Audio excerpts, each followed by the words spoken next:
11h45, c'est l'heure du point d'avant-service pour l'équipe de ce restaurant. Une équipe loin d'être au complet. Sur les 25 employés, la moitié a rendu son tablier.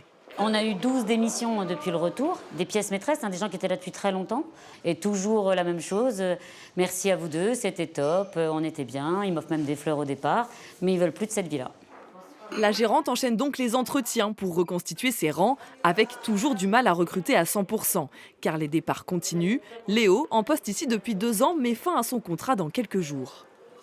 C'est pour ça que j'arrête aussi, pour avoir des week-ends, pouvoir avoir des amis, avoir une vie, pouvoir m'organiser, parce que c'est un peu difficile avec ces horaires, et surtout pour reprendre mes études.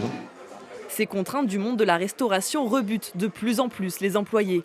Et cela s'est accentué avec les confinements. C'est ce que constate Inès, une des dernières recrues de cet autre établissement. À cause du confinement, les gens se sont dit on peut avoir nos week-ends, nos soirées, avoir des horaires un peu plus fixes, etc. Et donc je pense qu'ils se sont habitués à ça et ils ont préféré rester dedans.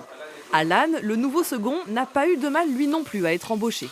C'est très facile pour moi, tous les employés recrutent, tout le monde est en manque de personnel.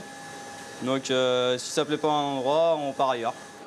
Face à cette pénurie d'employés, certains restaurateurs vont jusqu'à faire leur recrutement dans les cuisines de leurs concurrents. Avec l'esprit famille qu'on a dans notre restaurant, les gens vont rester. Après, la concurrence peut venir ou surenchérir certainement sur les salaires. Lundi, le gouvernement a annoncé la défiscalisation des pourboires versés par carte bleue. Pas certain, selon les restaurateurs, que cela suffise à attirer la main-d'œuvre en salle et derrière les fourneaux.